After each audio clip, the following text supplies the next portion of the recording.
4 en el estudio vamos a conversar con Eugenio Tironi, sociólogo, miembro de la Academia de Ciencias Sociales del Instituto de Chile, por dos libros, no uno, dos. Uno que se llama La justificación de la empresa y el nuevo capitalismo y otro que se llama Ajuste de cuentas, Salvador Allende y la renovación de las izquierdas. Dos obras de Eugenio Tironi que nos sirven para recibirlo nuevamente acá en el estudio de Tele 13 Radio, porque fue nuestro columnista y nos abandonó para irse a hacer clases después. Muchas gracias. Nunca ha vuelto, ya. Me ha venido una nostalgia impresionante al cruzar el umbral de... Qué gusto verte, Eugenio. Bienvenido. Muy gracias. Ayer estuvimos hablando, bueno, salvo una entrevista tuya de Andrés Gómez, excelente Andrés Gómez Bravo, en La Tercera, y lo comentamos con Camilo Escalona, no sé si supiste que lo comentó en Mesa Central ayer. Este libro sobre Allende que nace, tú lo cuentas ayer en la entrevista, y también en el libro que nace a partir del libro de Daniel Mansuy del año pasado, digamos, ¿no? Sí. ¿Por qué es necesario volver sobre Allende, en un sentido? Sí, yo diría que nace bastante, debo confesar. Él me motiva. Pero me motiva en general el clima que se produjo de reflexión.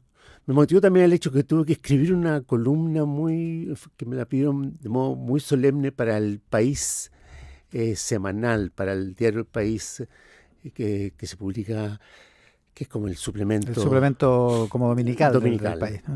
Y que me lo pidieron como con 5 meses de anticipación. Entonces eso me hizo decir, a ver, ¿cómo se ve Allende desde hoy, desde el mundo?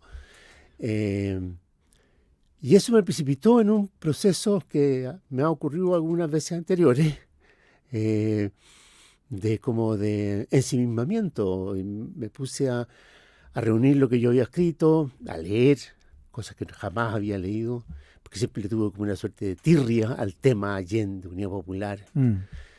Y me fui zambullendo y encontrando... O sea, tú no eras un allendista, digamos, en la época de la UP. No, yo era más bien anti-allendista. Yo era quien lo calificaba de amarillo, de transaccional, de inconsecuente entre su conducta personal y sus ideales.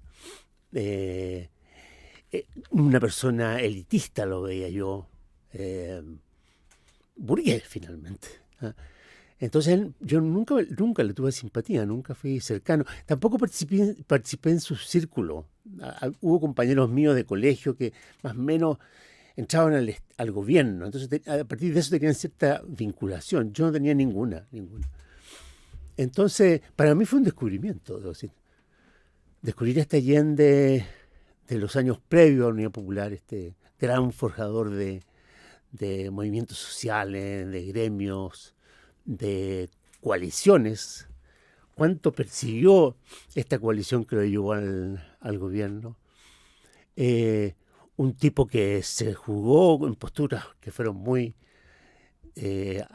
antagónicas con la Unión Soviética, en Hungría y en Checoslovaquia, y como algunos creen, esto le costó que la Unión Soviética no fuera demasiado generosa con él durante su gobierno. Claro, no está en la tesis comunista de apoyar todo lo que hacía la Unión Soviética. No, Moscú no le tuvo no tuvo fe en su modelo, en el modelo de transición pacífica, sin una fuerza militar propia o sin una ruptura de la Fuerza Armada. No le pareció siempre un modelo demasiado exótico.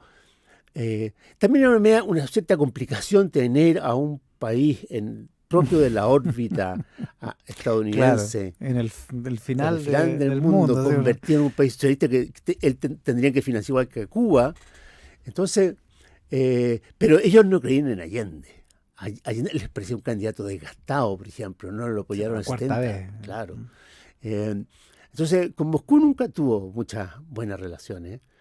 Entonces, me fui descubriendo a Allende en sus distintas facetas.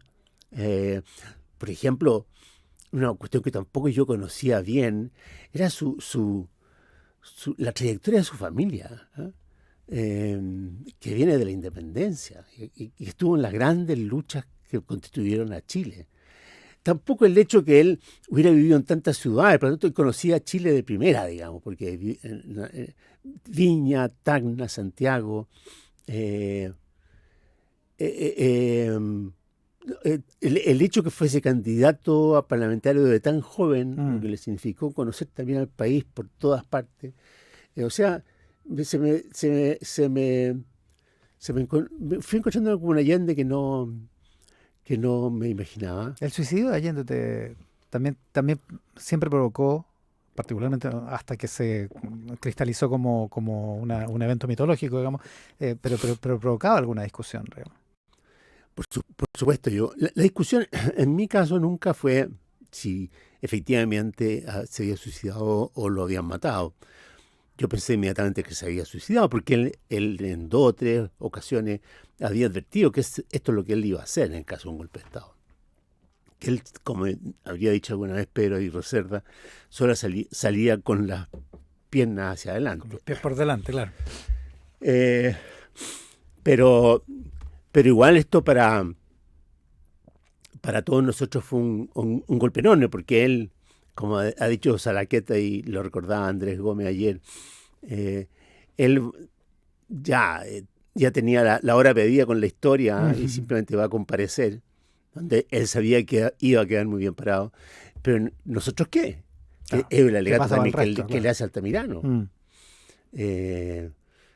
Y a nosotros nos deja con esta mochila de ser, en cierto modo, fieles a su legado.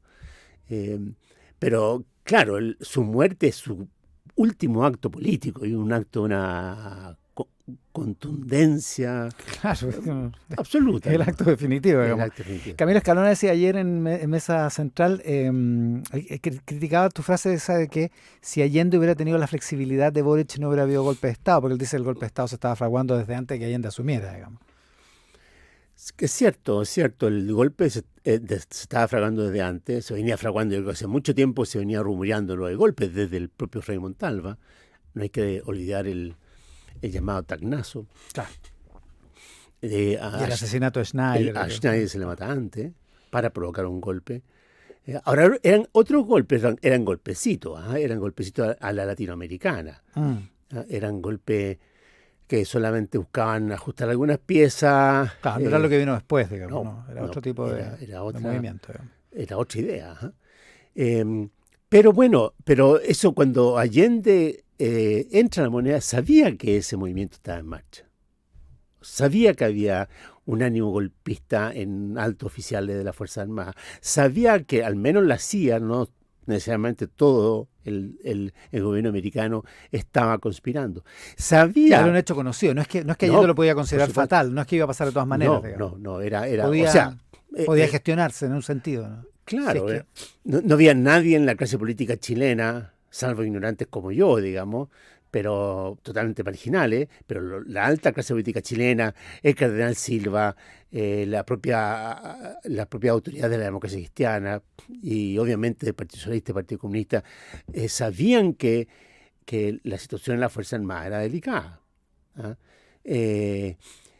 Cuando viene el gobierno y se produce, en cierto modo, su ruptura con las clases medias, y esa ruptura tiene que ver fundamentalmente con el desabastecimiento, con un sentimiento de temor también que las clases medias comienzan a tener frente a un pueblo emancipado que cambia su gesto, su actitud, su conducta frente a quienes más directamente les dominaban.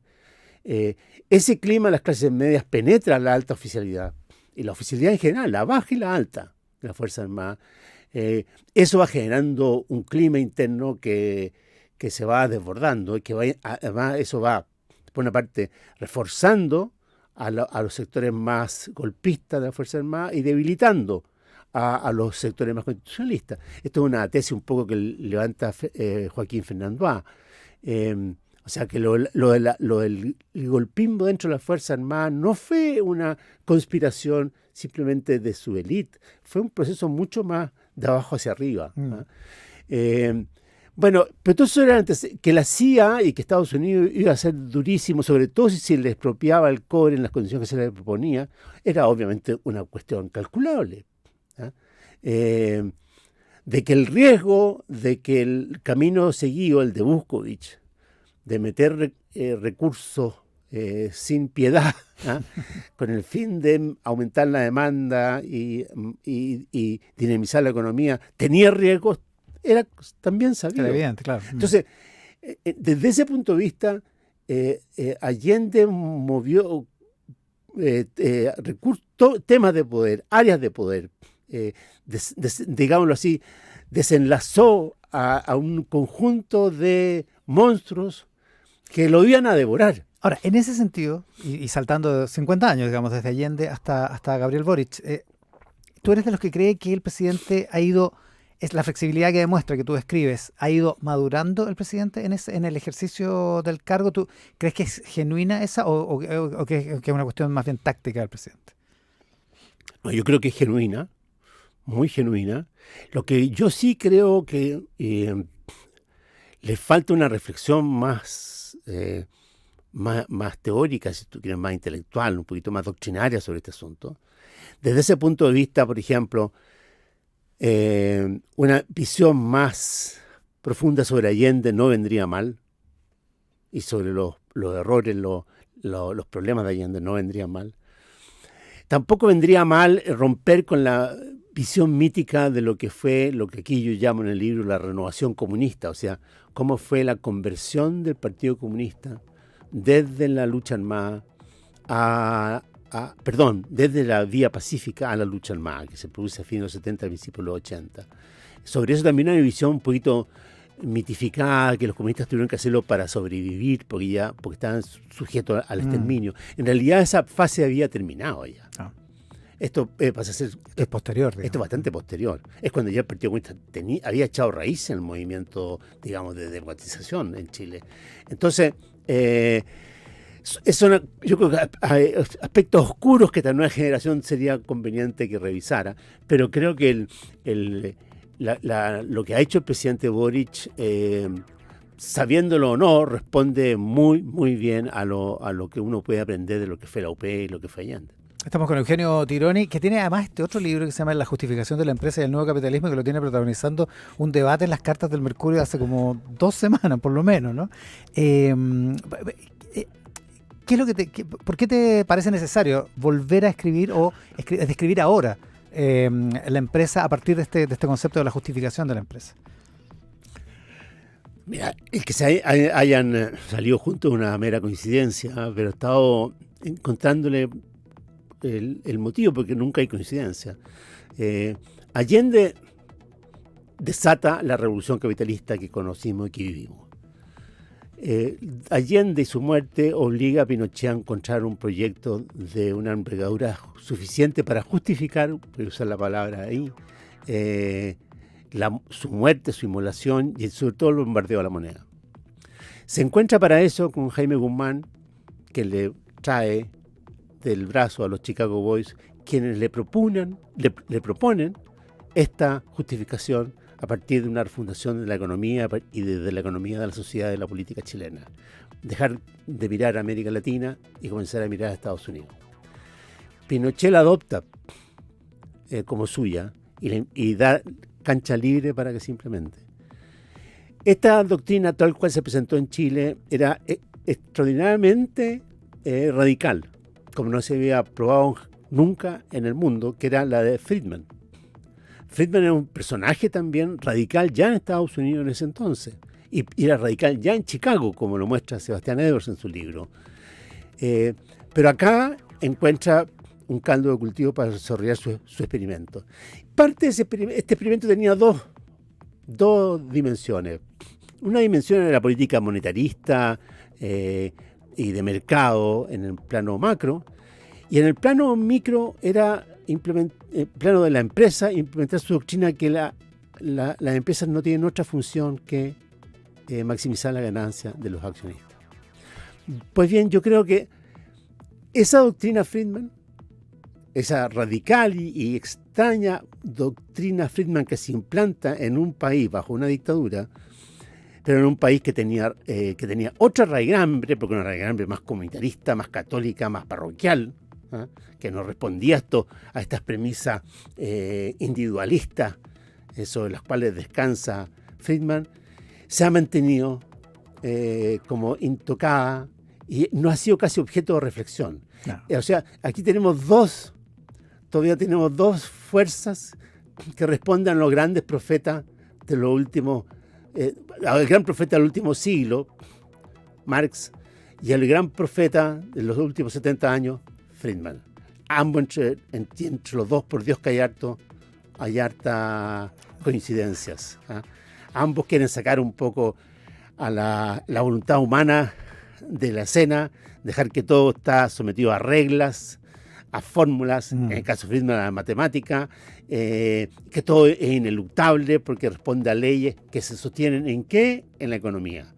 Entonces yo creo que tenemos que ir erradicando a Marx, algunos lo hemos hecho con bastante costo, y por otra parte hay que ir erradicando a Friedman, que tendrá también bastantes costos, tanto intelectuales como emocionales. Ahora, yo tengo la impresión que las empresas chilenas, en su práctica, en su acción cotidiana, han erradicado a Friedman. Pero intelectualmente aún no se hace ese corte. Y hacer ese corte intelectual es valioso. Hay algunos que piensan que puede ser injusto relacionar a la empresa, a los empresarios, así como los conocemos, los clásicos, con lo que pasa con el caso Hermosilla. Pero algo en el caso Hermosilla delata una cierta visión a propósito de la maximización de la utilidad a toda costa, digamos. Algo de eso puede haber, ¿o no? Es que es cierto que esta doctrina Friedman ha sido usada como pretexto para lo que podríamos llamar el capitalismo zorrón. Claro. Que ya es un capitalismo que efectivamente en estos intersticios que deja la economía, como son, por ejemplo, este caso del factoring, estas situaciones que son ambiguas, son promiscuas. Capitalismo que se solaza de su exceso, por decirlo así, ¿no? Se solaza en la transgresión. O sea, la transgresión en verdad es un ingrediente fundamental del capitalismo. Sin eso no hay innovación, claro. No hay cambio. Es a través de ese vehículo que derrotó al comunismo y a la Unión Soviética. Pero tiene que tener sistema de control, porque si no la transgresión lo destruye a sí mismo. Y aquí hay campos que no lo va a tener. Hay campos que son particularmente propensos para que ese espíritu transgresor se convierta en perversión. La idea del perverso, el perverso que transgrede de él y busca que otros transgredan con él. Y siente más gozo en lo segundo incluso que en lo primero. Y si uno, claro, escucha este tipo de audios, había algo de eso. O sea, el placer, el placer así infinito en la transgresión. Y bueno, y yo supongo que también en la ganancia, a través del juego de factoring, de compra, venta, de factura, claro. Y de cómo se va en impuestos. Entonces, uno de los riesgos, o sea, no hay ningún duda que el capitalismo estatista produce muchos problemas como permisología, entre comillas, burocracia, corrupción también. Pero este tipo de capitalismo friedmaniano produce también estos engendros como este capitalismo zorrón, digámoslo así. Y claro, en ese caso que tú mencionas, estamos ante eso. Con Eugenio Tironi, sociólogo, escritor, miembro de la Academia de Ciencias Sociales del Instituto de Chile, esta mañana a propósito de la justificación de la empresa y el nuevo capitalismo y ajuste de cuentas, los dos libros que acaba de publicar. Eugenio, muchísimas gracias por estar con nosotros hoy día. Muchas gracias, Iván. Siempre un placer estar aquí.